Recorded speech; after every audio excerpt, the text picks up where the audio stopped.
क्या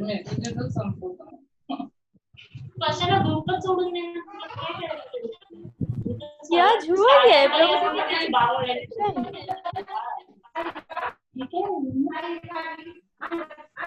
तुम्हारे में भी डिस्टर्बेंस आ रहा है?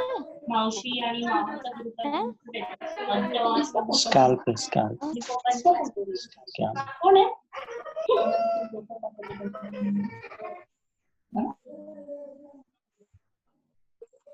Hare Krishna. Sorry, everyone, there was some problem in the network here. So we'll continue our class. So in the first verse of this chapter, Arjuna is asking question to Krishna. Oh Krishna, please explain me two things. Please explain me what is sannyas, and please explain me what is tyag.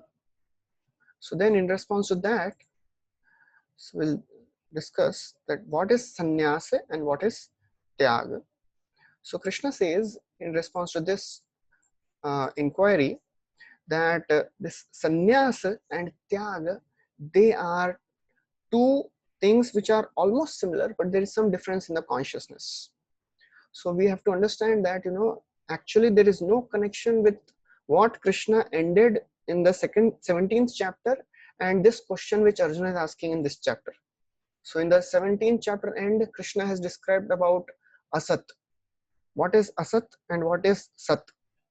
But now this question which Arjuna is raising is a generic question which is not related to the subject matter which is described earlier, because Arjuna wants to get some clarity on this matter which he has already asked earlier also.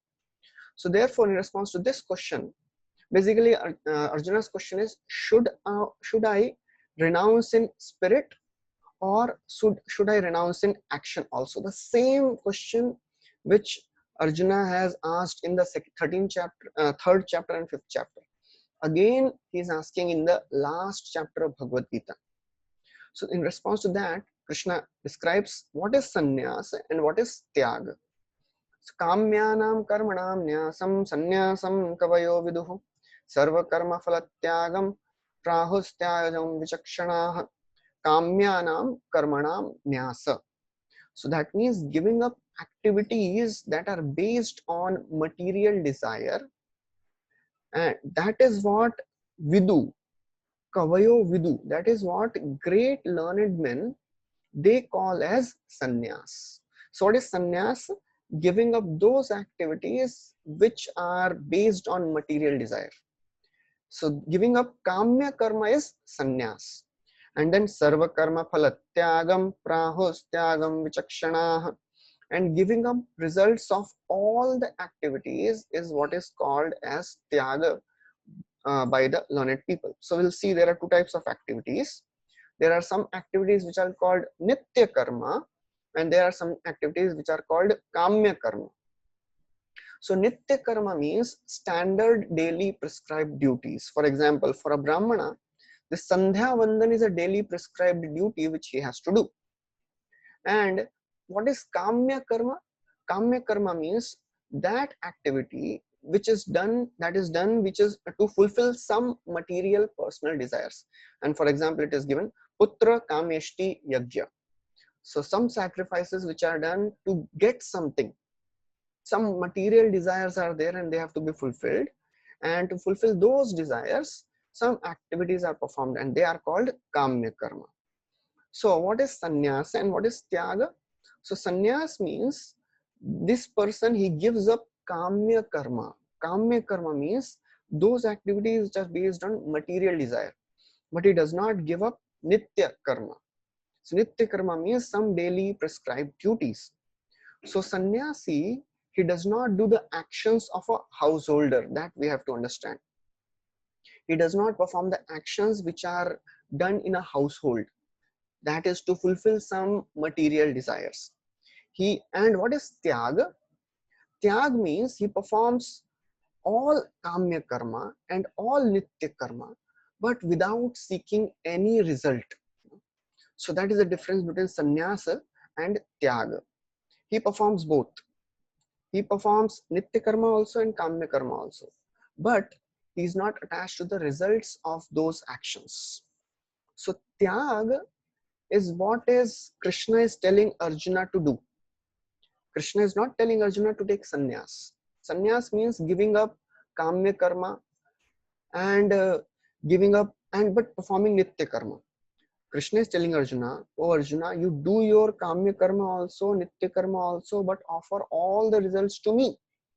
So tyag is basically not renunciation in action, renunciation of action, but renunciation of attachment in action. You know? So that is tyag. Again, I'll repeat. Tyag means it is not a renunciation of action, but renunciation of attachment in action. That means, in simple terms, that person, Tyagi, is not attached to the results.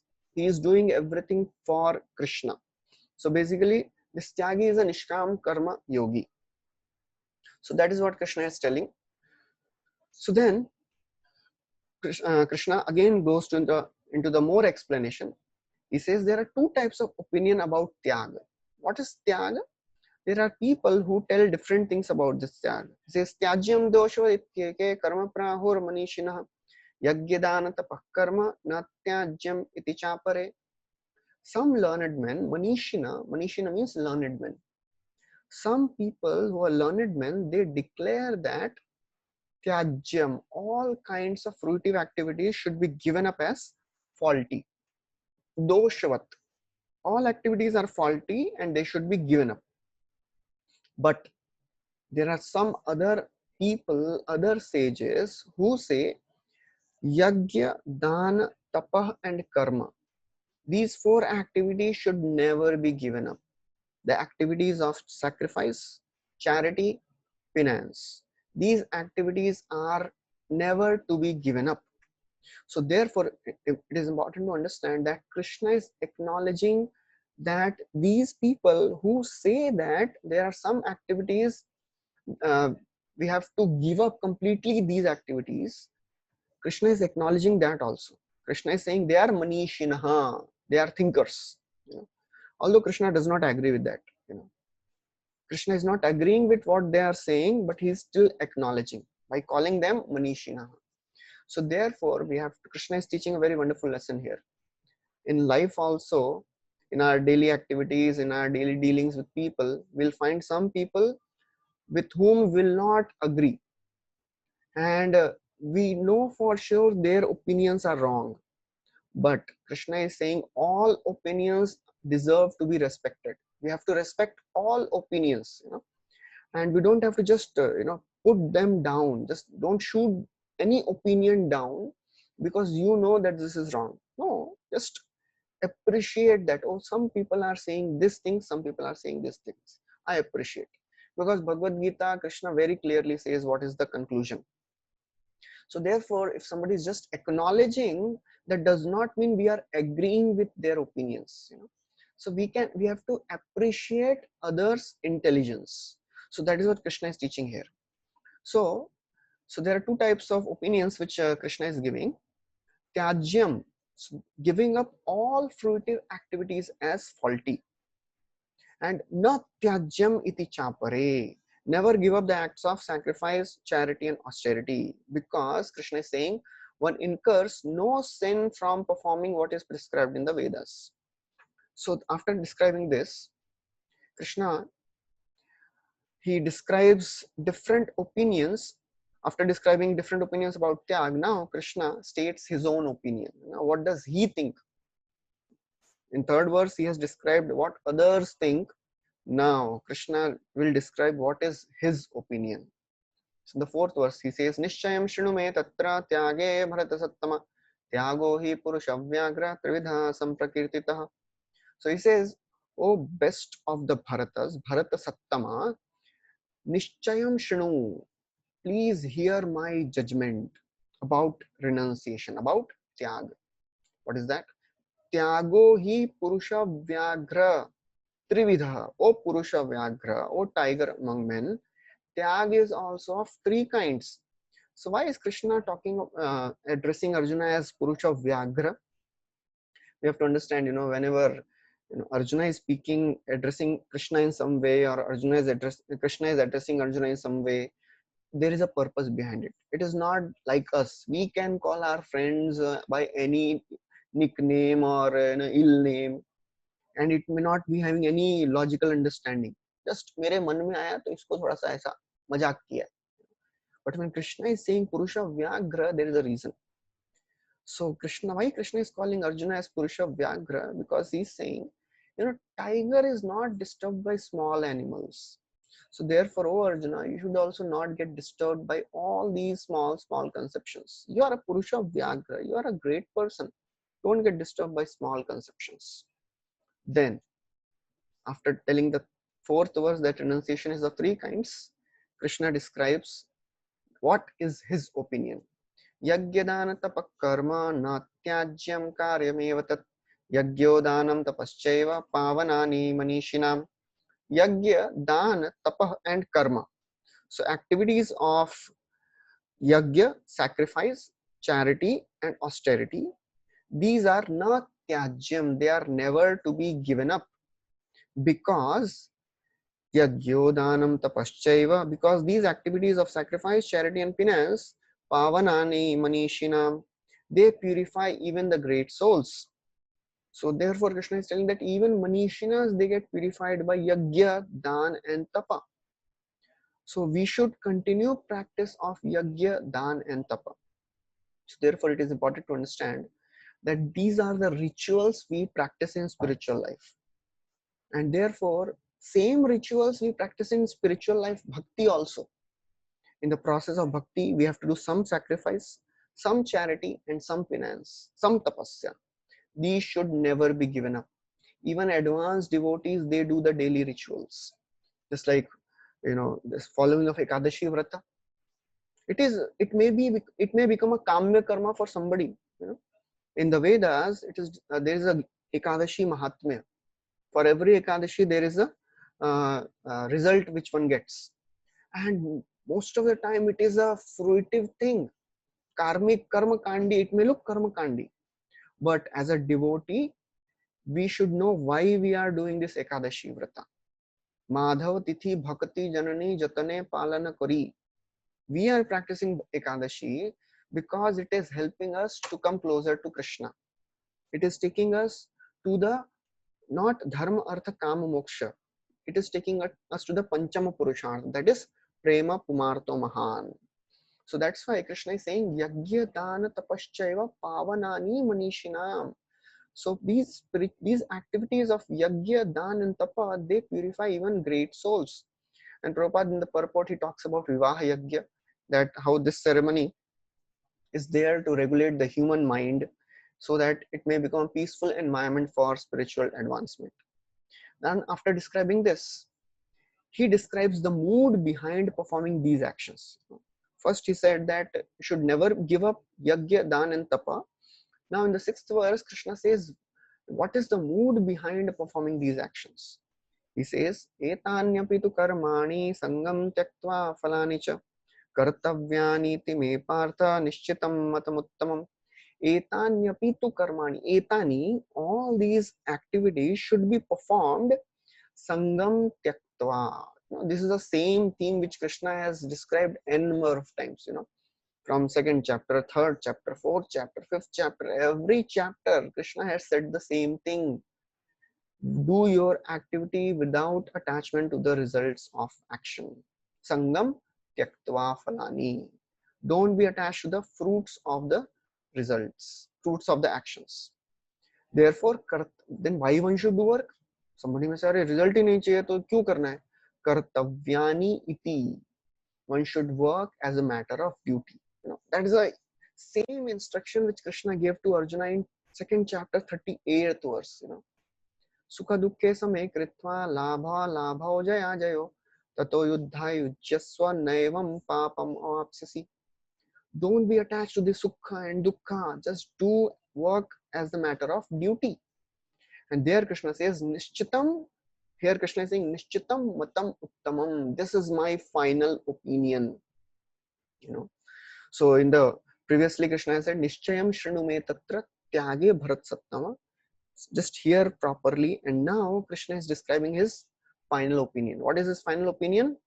That these activities should never be given up because they purify even great souls, and these should be done in the mood of detachment. So then after describing this, Krishna describes from 7th to 9th verses renunciation in 3 modes. So first he describes what is tyaga in the mode of ignorance. Niyatasya tu sannyasa karmano no papadyate mohat tasya parityaga tamasa parikirtita. He says prescribed activities or nitya karma should never be renounced. Whatever are daily activities of spiritual life, they should never be given up. If somebody renounces these activities out of illusion, then he is said to be the worker in the mode of ignorance. So therefore, even if somebody artificially renouncing the spiritual things, it will not lead to liberation. For example, hippies, they had given up their families, their wealth, prestige, comfort of their families, and they were completely renounced. They were living on the street and wearing nothing, eating something, but still this renunciation was not taking them towards Krishna. The purpose of renunciation is it should make us close to spiritual reality. What they were doing, they were engaging in all illicit activities, breaking 4 regulative principles. Their only regulation was to break all the regulations. So that is the renunciation in the mode of ignorance. Then Krishna describes renunciation in the mode of passion. He says sukha dukkhe dukkam ityeva yat karma kaya klesha bhayatyajit sakritva rajasam tyagam naiva tyagam phalam labhet. Dukkam ityeva yat karma. Anyone who gives up the prescribed duties because it is very troublesome, बहुत मुश्किल चीज है. It is very difficult to do this activity and there is so much of bodily discomfort I'll go through if I'll do this activity. Kaya klesha bhayat tyajit. Fear of bodily discomfort. Kaya klesh ka bhay hota hai. The fear of bodily discomfort, it will create so much of trouble for me. Sakritva raja samtyagam, that is the fear in the mode of renunciation in the mode of passion. For example, some people when they see us staying in temple, they say, अरे स्वामी जी आपका क्या जीवन है, कुछ tension ही नहीं है, आराम से बैठो, भगवान का जप करो, नाम जप करो और खाना मिलेगा और बस और क्या करना है. So if we say आ जाइए आप भी, नहीं नहीं नहीं नहीं हम नहीं, आप करते रहिए. And sometimes they say प्रभु जी अच्छा है, some college students many times they have this idea, प्रभु जी ये आपका लाइफ अच्छा है, ये पढ़ाई वढ़ाई कौन टेंशन इतना लेगा यार, दिन रात पढ़ना है, ऊपर से कॉलेज का प्रोफेसर की डांट सुनो, फिर टीचर की डांट सुनो, फिर घर वालों की डांट सुनो, इससे अच्छा है सब छोड़ छाड़ के प्रभु जी मंदिर आ जाते. काय क्लेश भया त्यजेत. उसको मेहनत नहीं करना है तो उसको लग रहा है मंदिर में आएंगे तो मेहनत से बच जाएंगे. नहीं, मंदिर में आएंगे तो अलग प्रकार का मेहनत करना पड़ेगा. So therefore people think renunciation, I'll renounce this world because it is too very troublesome, like that. But we should be very very clear why we are renouncing something in this world. The phala of tyaga, as Krishna is saying, naiva tyaga phalam. What is the phala one gets by tyaga? If somebody is renouncing this world, what he should expect?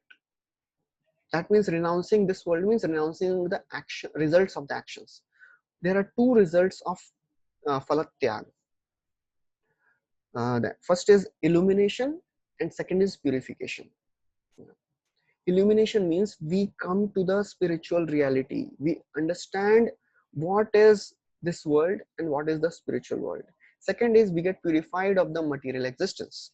So therefore only the impetus for renunciation should be philosophical conviction and devotional attraction.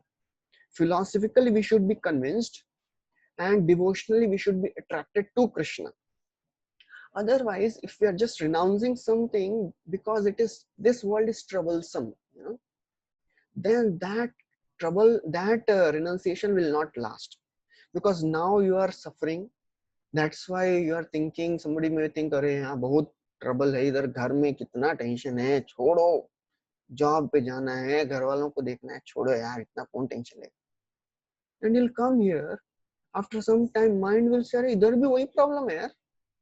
Here you have to do temple services and understand scriptures and कितना मेहनत करना पड़ता है, प्रचार करना है, मंदिर में सेवा है. So this renunciation will not last.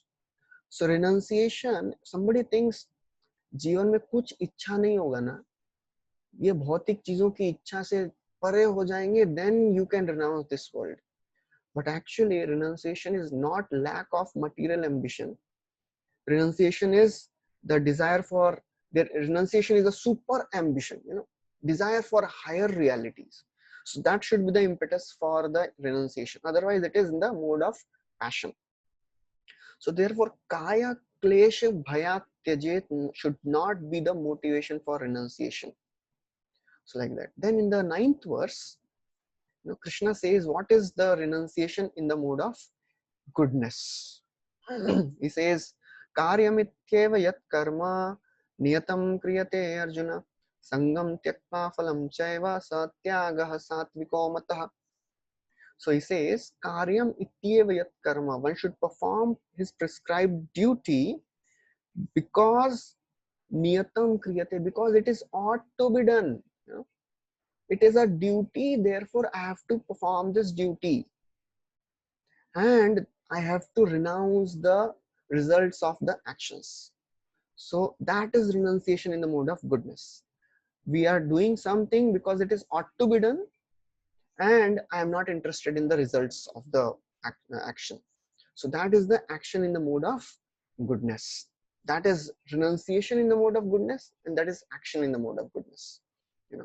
Otherwise, if somebody is thinking, if I want something, then if I am so much disturbed by this material reality, so I'll go towards spiritual reality. Yes, that may be the impetus for the materialists, but that is not a sustainable platform to renounce.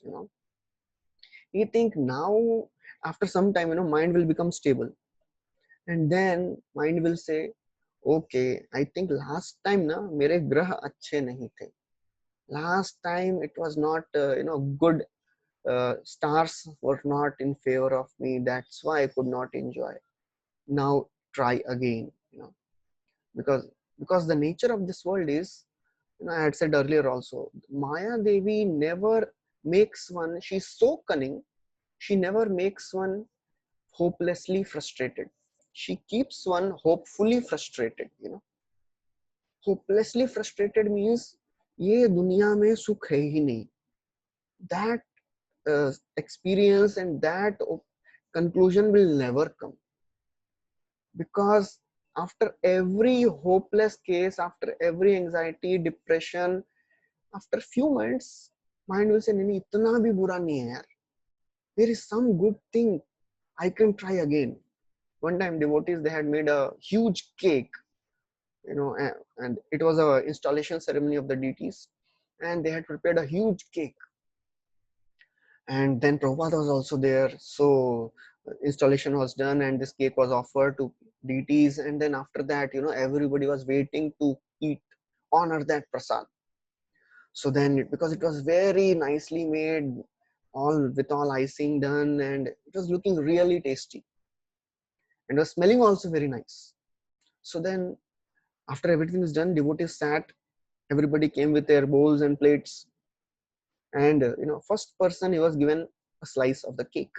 He ate that cake with the expectation that it will give me the highest pleasure. But as he ate that, his expressions changed. He thought kuch to garbad hai. What the cook had done, instead of putting sugar in that cake, he had put citric acid crystals in that. And for those who know, citric acid crystals look similar to sugar crystals. So this devotee, he got little bewildered and shocked. अरे क्या खाया तो cake, लेकिन कुछ तो अलग ही taste है. So he kept that cake on his plate, looked at it for some time. He thought maybe गलत time पे खा लिया. Again he took that, he turned it around, and tried to eat on the other side. उसने सोचा maybe that side was not good, maybe this side is good. That is how material world is. मार खाने के बाद बार बार मार पड़ रही है, and all our hopes for enjoyment are getting frustrated, but still material energy will think नहीं नहीं कोई बात नहीं यार, next time try करना, next time हो जाएगा, you know. And that renunciation which comes in that period does not stay long. That is the mode of passion. And the mode of goodness renunciation is it should be done for the sake of doing it and without getting attached to the results.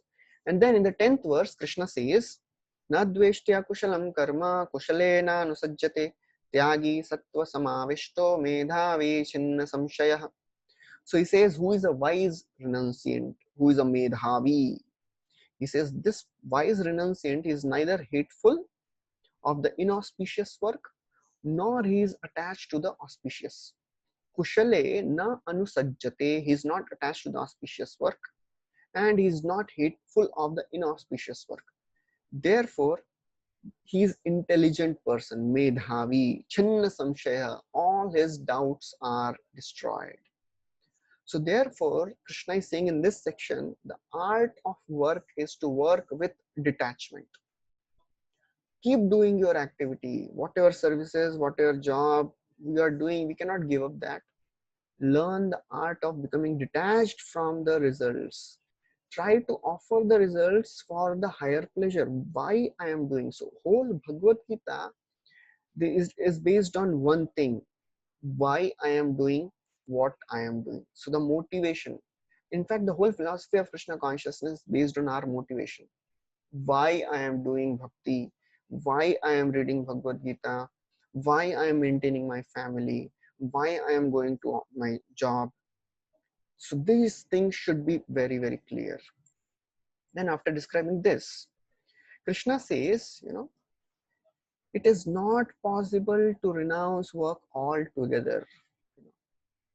So, because somebody may say, but what if we want to avoid the bondage? If we work, we'll be bound. Better don't work. Krishna says again, he repeats the same thing which he has said in the 3rd chapter, 5th verse. There Krishna had said, Nahi kaschit shanamapi jatu tishtati akarmakrit. Nobody can stop working even for a moment. Same thing Krishna says in the 11th verse again. Nahi deha bhrita shakyam taktum karmanya sheshatah yastu karma phalatyagi satyagitya vidhiyate. He says, O Arjuna, it is not possible for an embodied being to give up all activities. Therefore, who is a true renunciant or tyagi? That who is a karma phala tyagi. That person who is renouncing the results, fruits of the action, that person is called tyagi. And then after describing this, now Krishna will give what is the result this renunciation, true renunciate gets. What is the result? After describing all this, who is a tyagi in the mode of goodness, passion and ignorance, now Krishna will say a person who is activating in the mode who is working in the mode of goodness and is renunciant, true renunciant, what he will get. So in the 12th verse he says, Anishtam ishtam mishram cha trividham karmana phalam bhavatattyaginam pretya natu sannyasinam kuchit. So there are 3 types of results which one gets by an action: Anishta, Ishta and Mishra. There are some results which are desirable, some results which are not desirable, and there are some mixed results. So Krishna is saying, Bhavati Attyaginam Pretya. For one who is not renounced in their actions, who is still attached to the results of their actions, they have to suffer all these 3 types of results: good results, bad results, and mixed results. Same philosophy Krishna is speaking again, because this chapter is summary. So Krishna is saying in the 12th verse, those who are attached to the results, they suffer all these 3 kinds of results: desirable, undesirable, and mixed. But those who are in renounced order life, they don't have to suffer or enjoy these three types of results. So therefore, Krishna is saying here, if somebody is attached to his work, he cannot get liberated. He will not be free from the reactions of birth and death. But somebody who is detached worker, he'll be free from the bondage. So now we'll see after this. So till 12th verse, Krishna has described freedom from bondage through Karma Yoga, which culminated in the 12th verse. Now, from 13th to 17th verses, Krishna will describe the Jnana Yoga section. That is the 13 to 17 chapters. Similar, from 13 to 17 verses, Krishna will describe 13 to 17 chapters. So in 5 verses, he will describe 5 chapters. So in that, we'll see what are the 4 types of Jnanis. So there are those Jnanis who do not practice bhakti. Those Jnanis, they practice bhakti, but they offend Lord's form. And we have discussed a number of times. They are called Mayavadis. And Krishna has explained about them in 7th chapter and in the 9th chapter. So these people externally, they may do all the steps of practice, all the steps of bhakti. They will do chanting, they will they will read Bhagavad Gita, Srimad Bhagavatam also. They will give classes also. But their inner motive is they will offend the form of the Lord. They don't believe in the form of the Lord. So all these 2 types of people, those who don't practice bhakti and they practice bhakti but offend the form of the Lord, they both fall down. There is third type of Jnani. These Jnanis, they practice bhakti to attain Sayujya, and these are called Brahmavadis. So Brahmavadis are those people who do not offend the form of the Lord, and Krishna explained about these people in the 12th chapter, 3, 4 and 5th verses. And again he'll explain about them in this 18th chapter, 54 and 55th verses. And there are those Jnanis who practice bhakti. So we are also practicing, we are also, Jnanis, because we are developing the knowledge about God. So now Krishna will describe this Jnana of a karma yogi as a person who is acting in this world, what all knowledge he should have so that he will not be bound by the results of the action. So Krishna will describe, in this world, Arjuna, there are 5 causes for accomplishment of any action. What are these 5 factors? So Krishna describes in the 14th verse. Adhishtanam tata karta karanam cha pratakvidam vividasha pratakcheshta daivam chaivatra panchamam. Adhishtanam. Adhishthana means place of action. What is the place of action? The body. We are working with this body. Karta. Karta means the doer. We are the doer. Then Karanam. Karanam means the instruments of action, our various senses. We use the senses to do any activity. These are the Karanam. Then Cheshta. For any activity, we should have the desire. We have to endeavor. We have to exert efforts. And then, in spite of all these things, the last factor is also equally important. Daiva. Daiva means the sanction of the super soul. So in any action which we do, these 5 causes are involved. To explain it in a very, very simple way. Now in India, everybody's favorite match is cricket. So if we'll see from this cricket point of view, what all these 5 factors are. So in a batsman, if a batsman is there, so what is the place of action? Adhishtanam, that is a pitch. Pitch should be good. Then Karta. Karta means the batsman. Batsman should be healthy. First, the pitch should be good. Batsman should be healthy. Then Karanam. Karanam means he is healthy. But if his limb is not working properly, then the senses has to be also good. Proper hands and legs should be all right. Then Cheshta. Cheshta means he should endeavor. He should have practiced this cricket. And on top of that, if every cricketer knows, after all my effort, all my endeavor, net practice, everything, ultimately there is some factor which is not in my control, that is daiva. You know, there was one batsman, you know, he would keep his handkerchief 1/4 out of his pocket whenever he would go for a match. That was his, you know, belief. There is something which is not in my control, and if I do this, it is a good luck for me. Because everybody knows, despite all our endeavors, our uh, endeavors may not be successful, one may fail. So therefore, an intelligent person knows that 5 factors are involved in any action.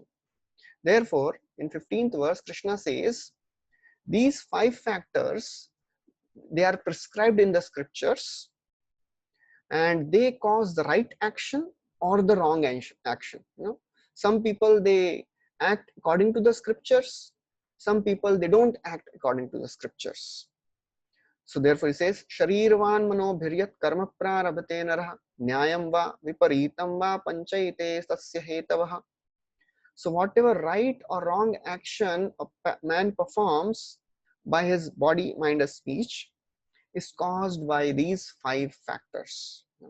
So Prabhupada writes in the purport that right work is work done in terms of prescribed directions in the scriptures, and wrong work is done against the principles of the prescribed scriptures. So now, after describing this, so Jiva's acting as a doer takes place only with Lord's permission and depends on the body and the senses given by the Lord. But one who sees only the Jiva as a doer, he is foolish. And Krishna has described this concept again and again in Bhagavad Gita.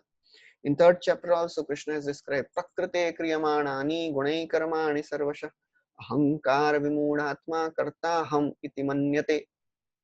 Ahankara vimudhatma, a person who is bewildered by ignorance, bewildered by false ego. He thinks I am the doer. So now again in 16th and 17th verses, Krishna will describe the same concept of who is a doer. So in 16th verse, Krishna says, you know, one who thinks himself to be the doer and he does not consider all these 5 factors, you know, Adhisthana, Karta, Karana, Cheshta and Daiva. He only considers Karta. I am the doer, and he is not considering these other 4 factors. He is not very intelligent. He is called foolish. Nasapashyati durmatihi. And one who knows that there are 5 factors involved in any action, he is never bound by the results of the action. Yasya nahankrito bhavo na ahankrita. One is not motivated by false ego, and hatvapi sa iman lokan, even if he is killing people, even if he is killing somebody in this world, na hanti na nibadhyate, he is not killing and will not be bound. So Krishna is again in this last chapter of Bhagavad Gita again telling Arjuna, oh Arjuna, if you work for a higher cause, not becoming attached to the results of the action, you will not be bound. That is the same thing which Krishna has said in the 2nd chapter also, 3rd chapter also. So therefore, another thing we should understand, you know, this verse should not be taken as a license for indiscriminate killing. You know, if somebody says, "Arey Bhagavad Gita mein likha hai, kuch bhi kiya chalega, I am not the doer." No, we cannot reject the responsibility of being choosers, you know, because we desire, you know, as we have discussed earlier also, there are 3 doers. Living entity is the doer because that is a prime doer, because we desire. Based on our desires, the Supreme Lord sanctions, and then material nature facilitates. So primary onus of doing any action, good or bad, is on the living entity. If we are doing some good action, it is not God who is doing it. We are responsible for the sinful actions which we do. Therefore, Prabhupada writes in the purport that when a soldier kills under the command of a superior officer, is not subject to be judged. But if a soldier kills on his own personal whims, then he is certainly judged by the court of law. Then, now Krishna will go into the deeper analysis. Now it is going to become more technical, so just bear with that for some time. So Krishna describes what are the motivators and constituents of action. So Krishna uses 6 terms in this 18th verse: Jnanam, Gyayam, and Parigyata, and Karanam, Karna, and Karta. So he says there are 3 motivators of action and there are 3 constituents of action. So in any action we do, 3 things motivate us. I gave the example earlier also. A student who is studying anatomy, MBBS first year student studying anatomy. So there are different levels of motivation: Jnanam, Gyayam, and Parigyata. Knowledge, object of knowledge, and objective of knowledge. So Jnana means anatomy, the study of the subject anatomy. Gyaya means what he'll get by study of this MBBS anatomy, he'll get a degree. But what is the Jnana Gamyam? The Jnana Gamyam is the money.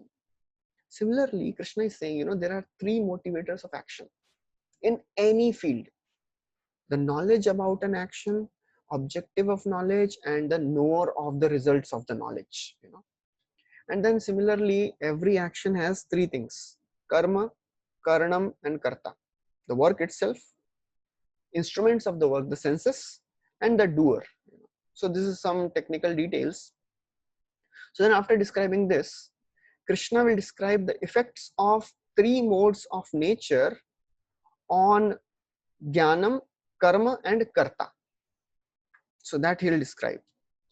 So now he'll start from the 19th verse about the modes, how they affect jnana, karma, and karta.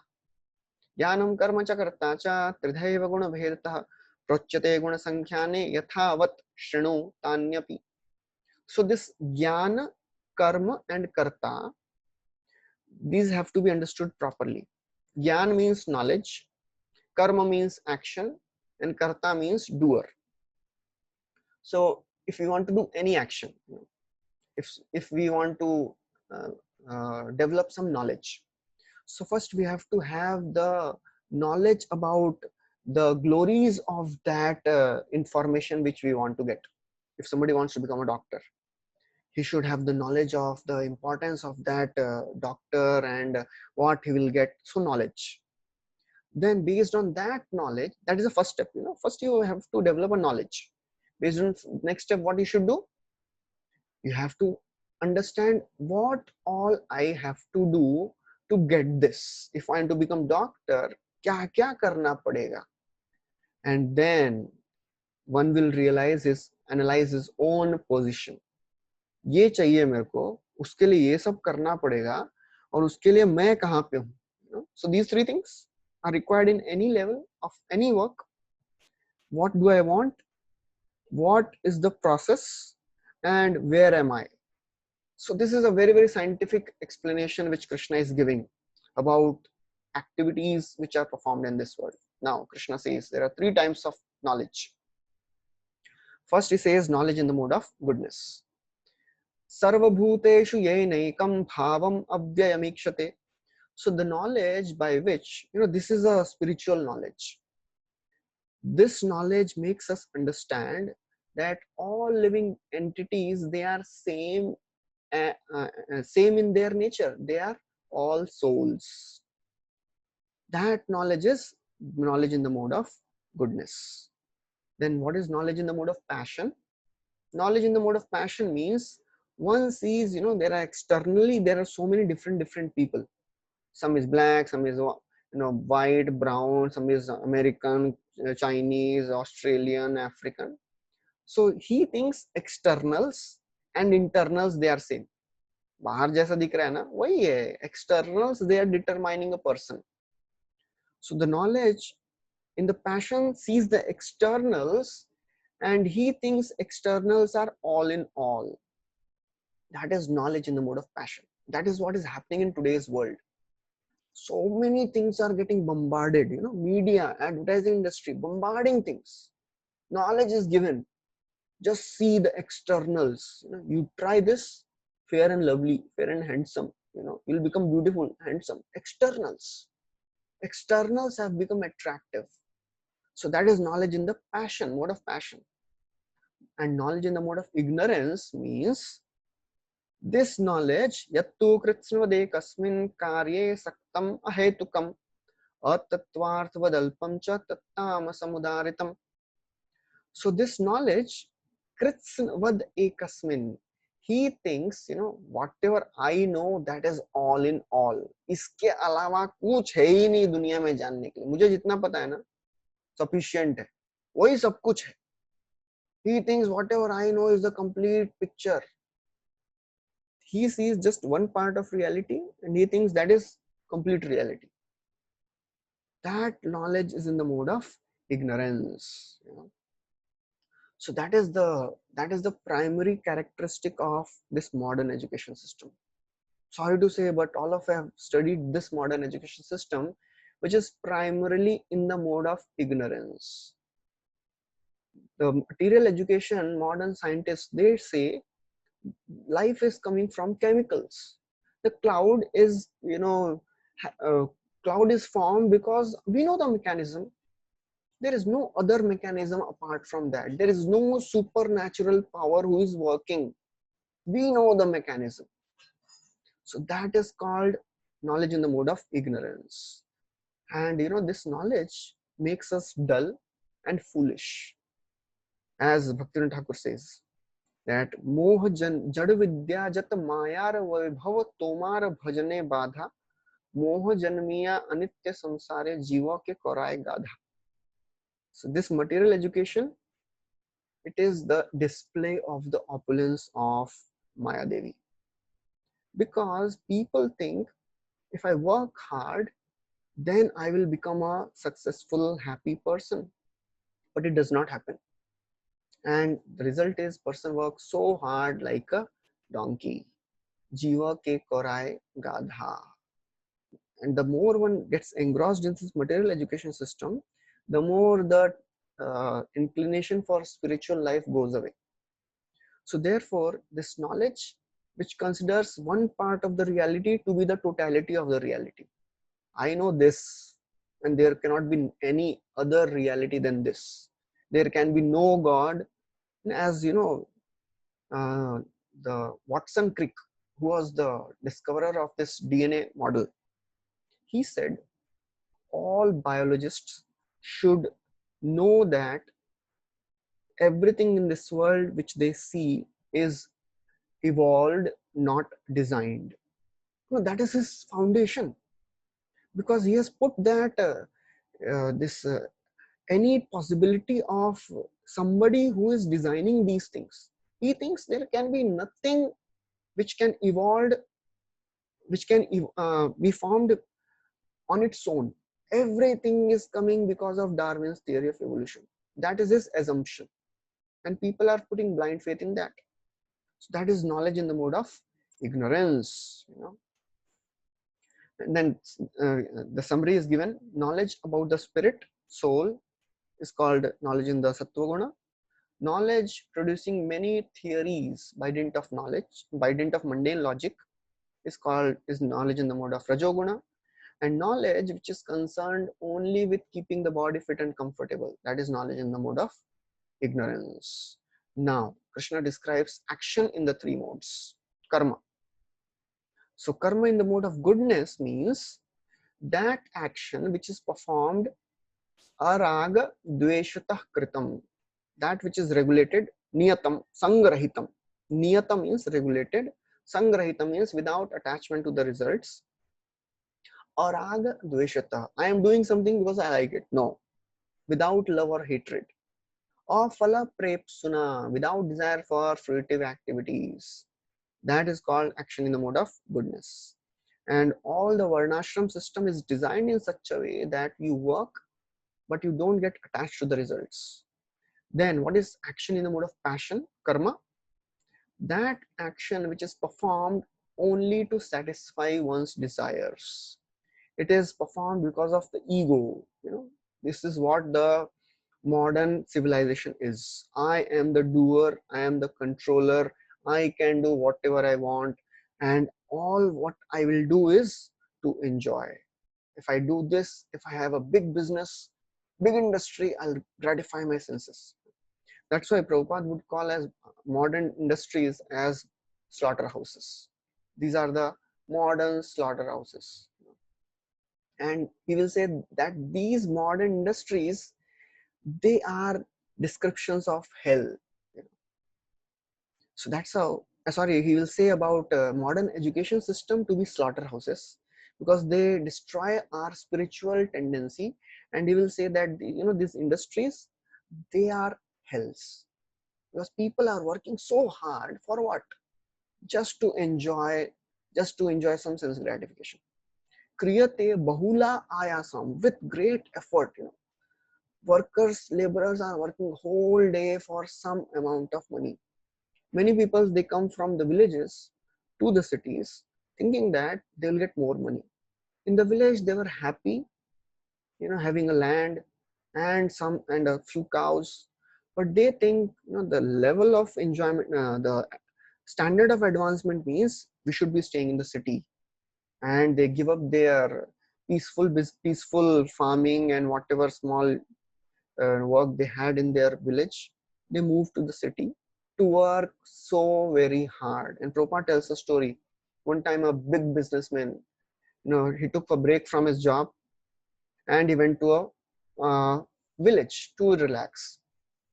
As he was entering the village, he saw there was a farmer who was, sitting under a tree on a couch, eyes closed, relaxing. So he went to this person. He said, "Arey, what type of lazy person are you? You have whole field. You should work. Why you are sleeping here? Just work. You can make so much money. Just see me. I am a big businessman." So he said, "Oh, what do you do?" So he said, "I have one industry there and one industry there, and I'm working so hard."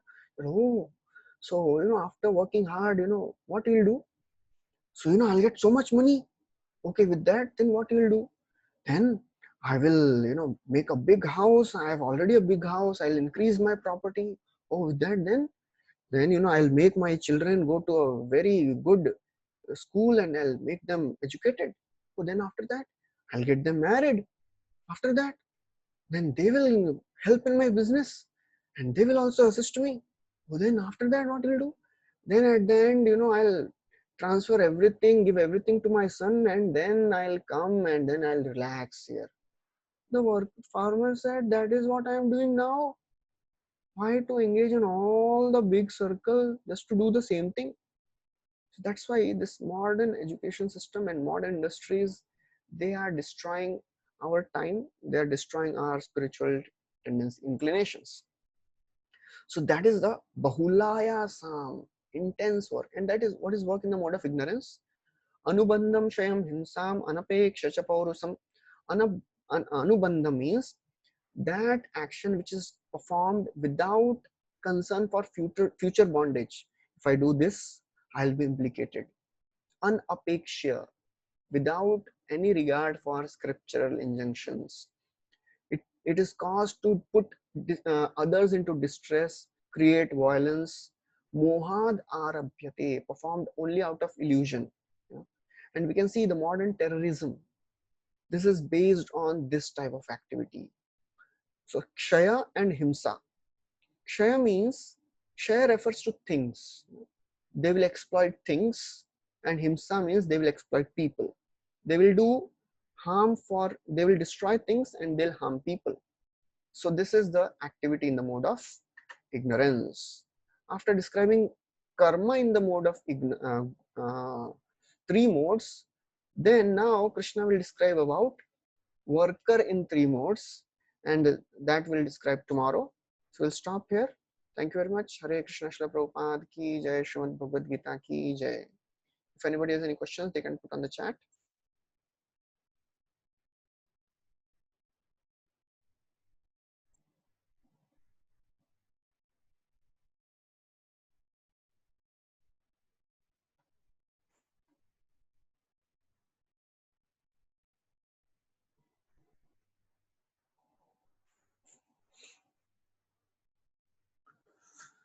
So there is one question. Krishna has described so many things in modes, but tell us to transcend these modes. So why he has not described anything about fourth transcendental mode?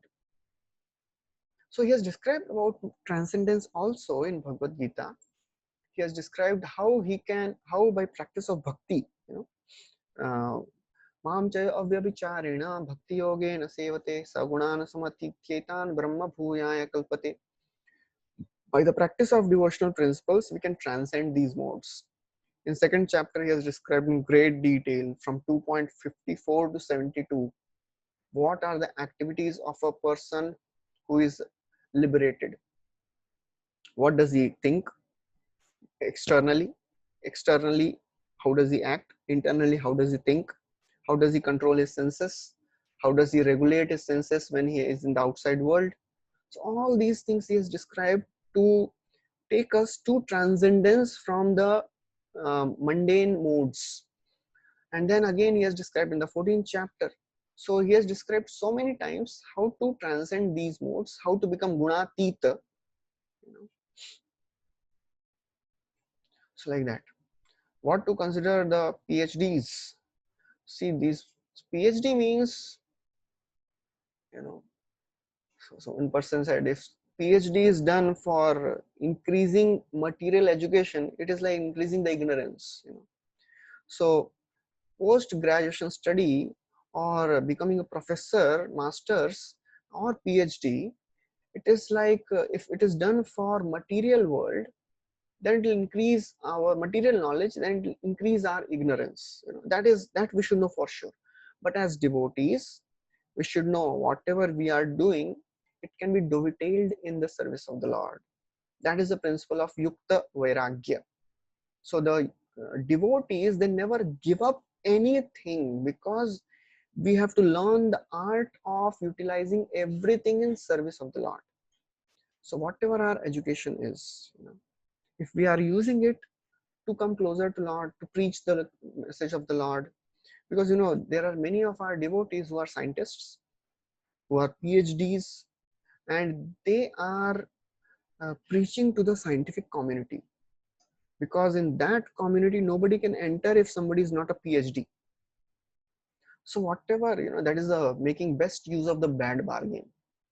Anyways, we have to earn money, we have to get material education, modern education, which we cannot avoid in many situations. So therefore we have to understand how we can utilize it in the service of the Lord. That is called Yukta Vairagya.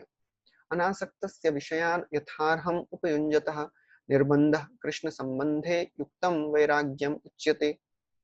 So anasakta vishayan, without becoming attached to the sense object, yatha arham upayunjatah, understanding that everything is related to Krishna, nirbandhah Krishna sambandhe. We should know that everything is coming from Krishna. Ham sarvasya prabhava mutta sarvam pravartate. Everything is coming from Krishna. So we have to use everything in the service of Krishna. Our mundane, modern education, all the degrees we have, it should be used in service of the Lord. In that way we can become purified.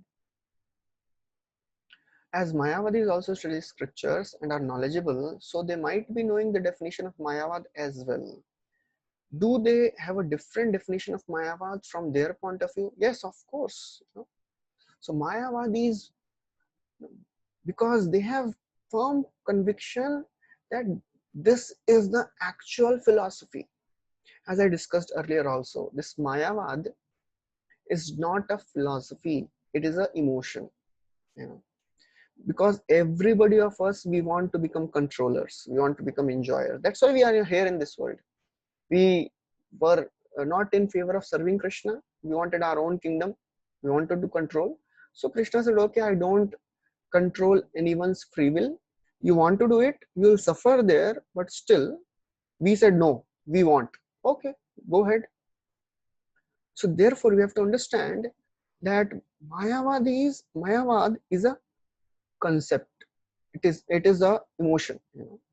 Therefore these Mayavadis, they think, what we are saying, what all these devotees, bhaktas, all these people, they are saying, These are all lower statements.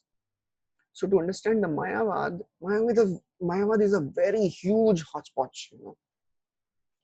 In simple terms, we have to understand what these Mayavadis they do.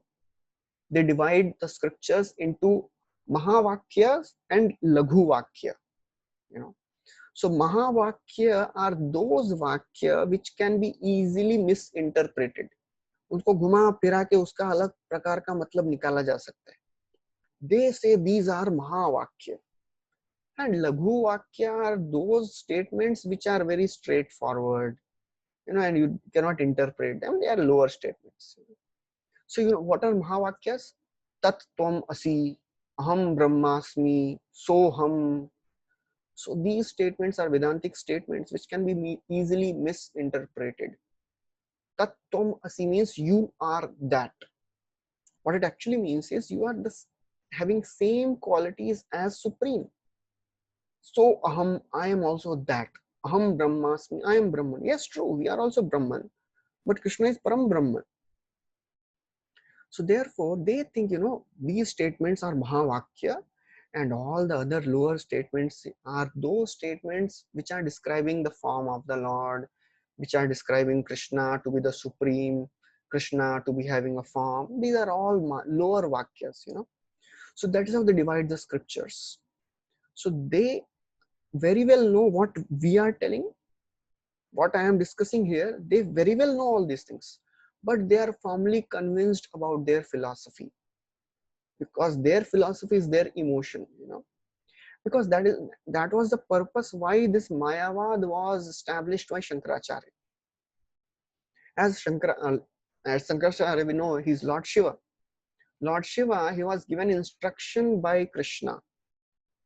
Mayavadam asat shastram prachannam bauddham uchyate Mayyeva kalpitam devi kalau brahmana rupina. So Lord Shiva is telling to Parvati, Mother Parvati, he's saying that Mayavad is no asat shastra. Asat means it is a false scripture. Prachannam bauddham uchyate. It is a covered Buddhism only. And I will propagate this knowledge in Kali Yuga in the form of a Brahmana. Why Lord Shiva was given such instruction? So that the principles of bhakti are protected. Because some people who have some perverted intelligence, they will read bhakti scriptures and they will manipulate the meanings of the bhakti scriptures. So better you just be satisfied with these Vedantic statements. Don't interpret bhakti scriptures. That's why Mayavadis, they never give commentary on Srimad Bhagavatam. Srimad Bhagavatam is such a direct commentary on Vedanta Sutra. It cannot be misinterpreted. It is so very direct. It's so very obvious. Therefore, Mayavadis, they discuss Bhagavad Gita, they discuss Vedas, but they never, give commentary on Bhagavatam. So that is why we have to understand this Mayavad was given by Lord Shiva as a Shankaracharya, because when Shankaracharya was there, because after this Gautam Buddha, Lord Buddha, he came, and his purpose of incarnation was, he saw that Brahmanas were, misusing the scriptures, and they were taking some parts of the scriptures which were recommending animal killing, and they were killing animals rampantly. So Lord Buddha came and he said, okay, scriptures are telling to kill animals, you reject the scriptures. Don't believe in the scriptures. You believe in whatever I am saying. Ahimsa paramo dharma. So scriptures were out of the picture. Now, Krishna had to again bring the scriptures back, but now the scriptures are out of the picture.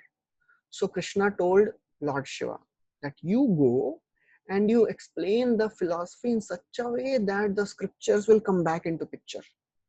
So Lord Shiva came as Shankaracharya and he said, you are saying there is no God, but actually God exists. So everybody said, but we don't believe in that God. They said, no, God exists and you are that God. So they said, Arey, we are God. Acha, kahan likha hai? Scriptures are saying that, Vedant Sutra says that. Oh, so then Shankaracharya, he started giving all perverted understanding of the Vedanta Sutras. So he gave understanding of those statements which can be easily, misinterpreted, word jugglery, all that. But the scriptures were brought into picture. Then after that, after Shankaracharya was gone, then we have to again bring God into picture, remove Mayavad from the society. Then Ramanujacharya came. He established the philosophy of Vishishta Advaita. Then Madhvacharya came. He established the philosophy of Shuddha Dvaita. Then Vishnu Swami came, and then Chaitanya Mahaprabhu came. So this was the purpose of Shankaracharya coming as Mayava, Lord Shiva coming as Shankaracharya. So Mayavadis, they know all these things, but they don't accept that, because that is the emotion of everyone in this world. Purusha, I am the controller. An ultimate way of becoming Purusha is I am God. So one person, Prabhupada was giving a class, and in between one person raised his hand. He said, I am God. Main Bhagwan hu. So Prabhupada said, please offer my obeisances and sit down. And then he continued speaking, and he explained what is the philosophy of Chaitanya Mahaprabhu and what is Mayavad and all that. Like that. Soldiers at the border do karma to defend the nation. This is in which mode? It is in the modern wars, most values of olden times are not upheld. Yeah, that is there, but there is a principle called Shatho Shatyam. If the enemy is crooked, you cannot deal with him in a straightforward way. You have to deal with him in a crooked way only. That's why in Mahabharata also Krishna dealt with the Kauravas many times in crooked ways. He told Arjuna to kill Karna when he was on the ground. He told Yudhishthira Maharaj to tell a lie that Ashwatthama is dead. So therefore, the soldiers at the border, they are doing their action, and because they are defending the nation is not, the government is not, will not punish them. But if overall country is based on, is making a war, waging a war based on irreligious principles, the soldiers will get punishment according to the laws of karma. The state government or the national government will not punish them, but because they are working for a irreligious or a sinful nation, they'll be punished by the laws of karma. So that we should be very clearly aware of. So the basic law remains same.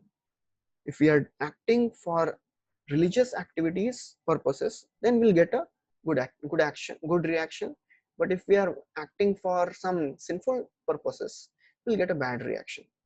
And the soldiers, if they are acting for religious cause, that is action in the mode of goodness, and that is what is described here. Karta in the mode of goodness. And what is that karta?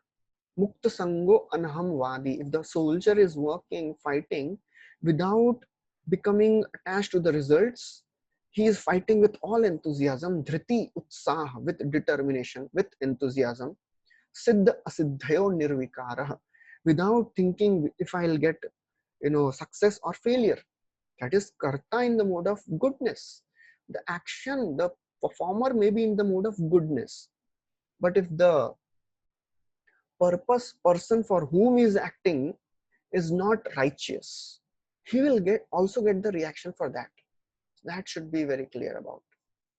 So jiva is the primary doer, but the real doer is the body which is performing, or soul. Yeah, jiva means the soul. When we are talking about the word jiva means the soul. So it is the soul who desires. So we are the primary doer. We means the soul. Soul is the primary doer, and because we desire. Everything starts with the desire. Desire is the beginning of any action in this world. So we are desiring, and based on our desire, super soul in the heart who is there, he understands, okay, this person has the credit, he has the pious credit to do this activity. Okay, then he'll sanction, okay, done, he can do this activity. Then material nature will facilitate. So Jiva means the soul is the primary doer because we are the initiating cause. Pure devotee of Krishna who is householder and works for Krishna and does not enjoy the fruitive results is a true sannyasi. Is it necessary to leave home for a sannyasi? See, sannyas in this verse we have to again understand sannyas and tyaga. See, as a ashrama, sannyasi, vanaprastha, grihastha, and brahmachari. So this sannyas may be manasa sannyas, mentally, if somebody is not attached to the results of the action, he is also a sannyasi, So there are many householders, many grihastha devotees who are maintaining their family, at the same time doing everything to please the Lord, to serve Krishna, serve the mission of Prabhupada, Chaitanya Mahaprabhu. They are equally a sannyasi. There is one of our congregation devotees, very big leader in our congregation, and he is doing so much for Krishna consciousness, so much for our temple, that his spiritual master, he said he is a true sannyasi. So basically, if we want to take renounced order of life and practice these principles of renunciation, then you have to leave your home. But these principles of detachment can also be practiced as a householder.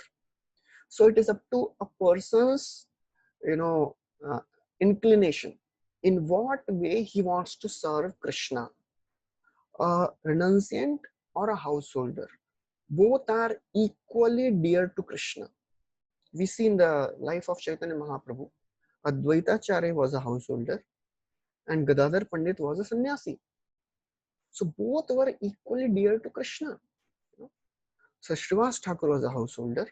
Even in Panch Tattva, Srivas Thakur, Nityanand Prabhu, Advaitacharya, they were three householders.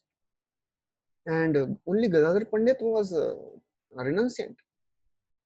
So bhakti does not depend on ashram. Bhakti depends on our consciousness. So the whole process of Bhagavad Gita is telling us to evolve our consciousness. And at the same time, we have to understand different scriptures, they focus different aspects of the spiritual reality. Srimad Bhagavad Gita tells us how to live in this world.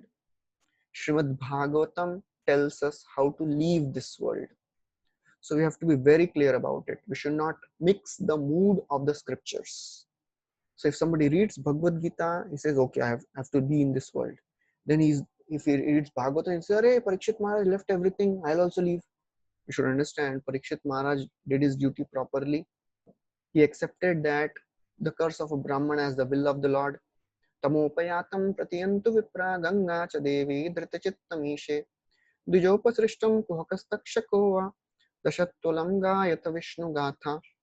So he gave up everything, went to the bank of the Ganga, and he told the sages, oh sages, please keep on reciting the glories of Lord Krishna, because I accept whatever the curse which this Brahmana boy has put on me. This is the mercy of the Lord. He accepted it, but he did his duty properly. He made his son the king, who was equally qualified, and then he accepted whatever came as a will of the Lord. So therefore we should understand sannyas and grihastha, they are basically anybody, both can become pure devotees, sannyasi or a grihastha. What is Vishisht Advaita and Shuddha Advaita? Can you please tell just in brief basis? So Shuddha Advaita basically means that, as Madhvacharya he said, there is, I'll just put this into, okay, yeah. Hare Krishna. So this Vishisht Advaita and Shuddha Advaita, So Shuddha Advaita means, just like Madhvacharya, he was born like this, two. So his philosophy was, where is the similarity? Vishishta Advaita means, okay, there is similarity between we and Lord. Jiva and Supreme Lord, there is some similarity. We are same in quality, different in quantity. This is Vishishta Advaita. Same also, but different. But Madhvacharya said, where is the similarity? There is no similarity. Jiva and Jiva are different. Nature and nature is different. Jiva and Lord are different. Lord and nature are different. And Jiva and so he said 4 5 things. So there is no similarity. So that's why he was very very heavy in the topic of we are not same as Lord. So that is the in brief. There are many more details.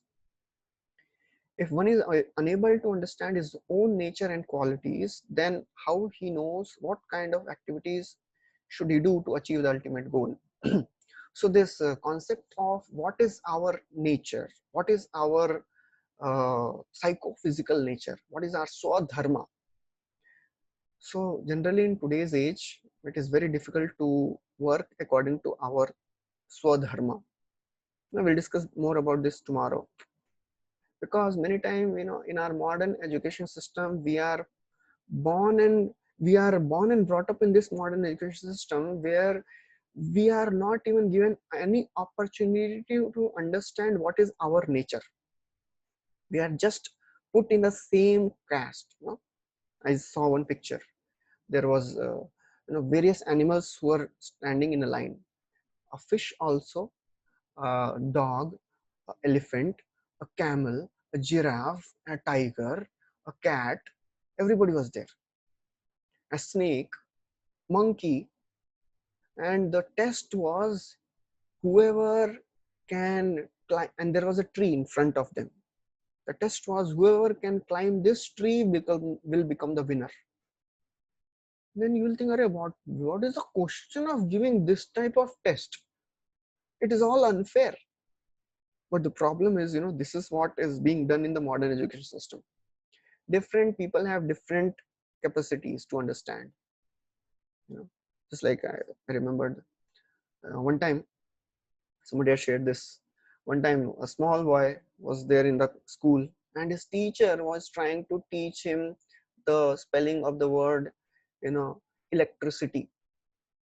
So again and again the teacher was telling, and this child was not able to pronounce electricity. He would say electricity.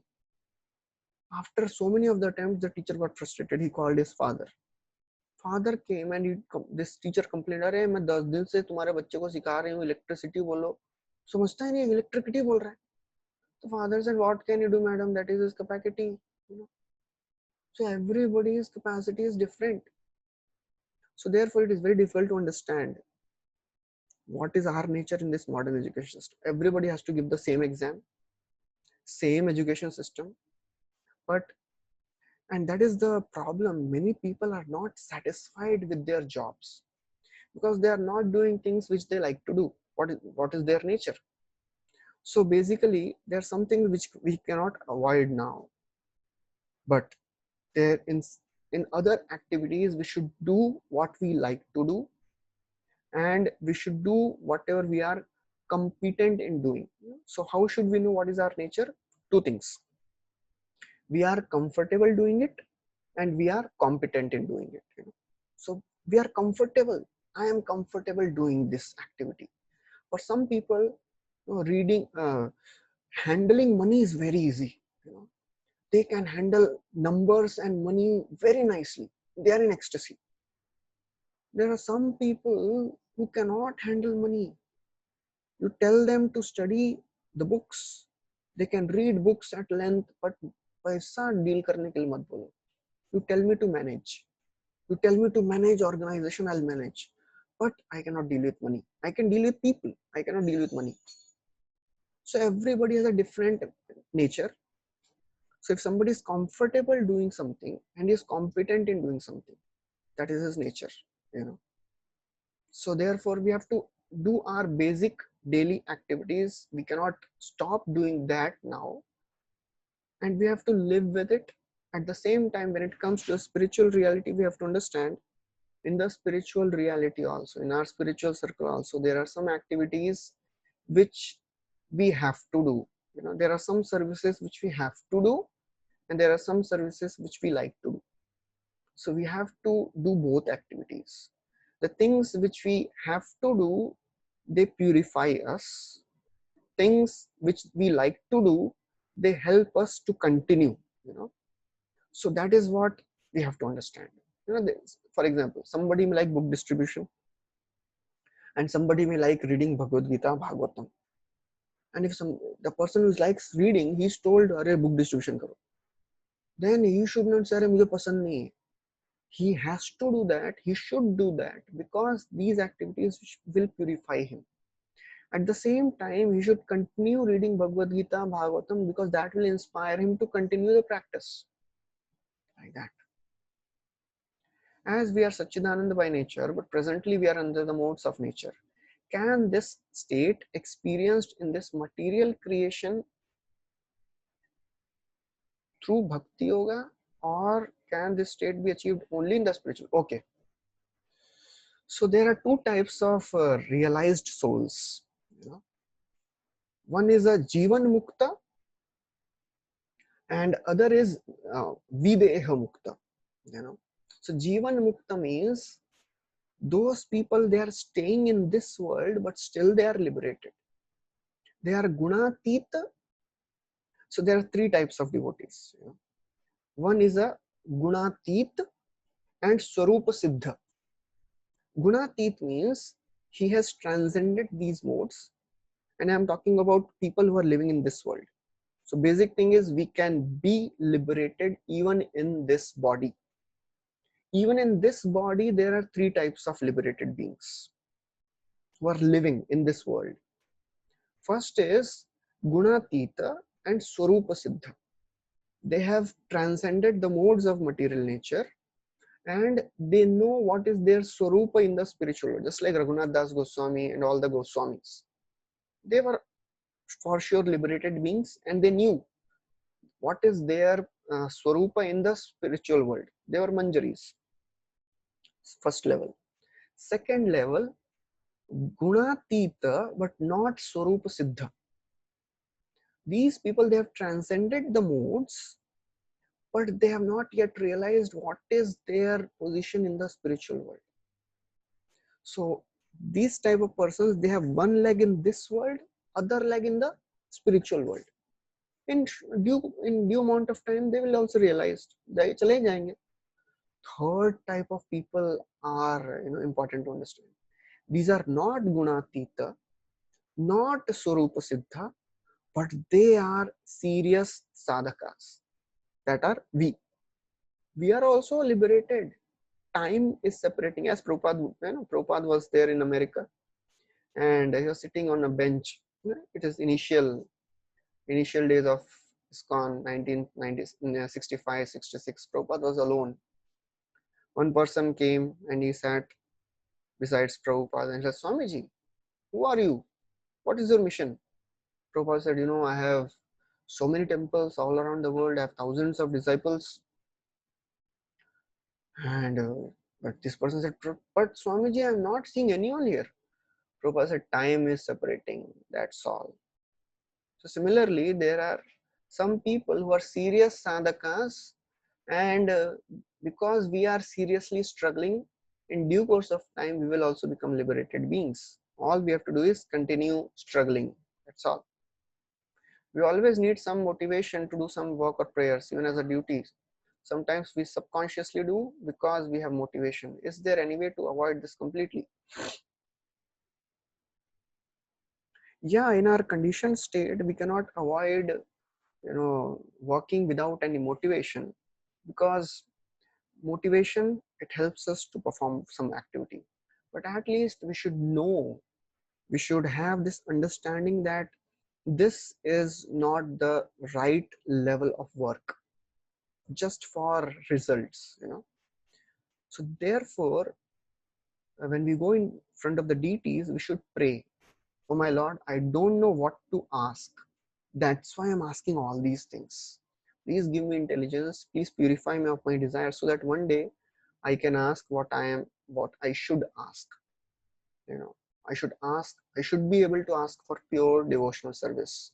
That should be my motivation, you know. So that's how we have to be very, very honest that I have still my desires there, but what can I do? I have come to you, O my Lord. And Krishna appreciates that, Krishna accepts that, and Krishna recommends that. Whatever desire you have, come to me. Akama sarva kamo va moksha kamo daradi tivrena bhakti yogena yajeta purusham param. Even if you have no desires or all desires or desire for liberation, come to me. You know. So therefore, if even if we have some fruitive desire, no problem. Ask Krishna. But because if we ask Krishna, I have told yesterday, day before yesterday also, Krishna, he also fulfills the desire of his worshippers. But he fulfills them in such a way that we will not ask for the same thing again. Our desire will get purified.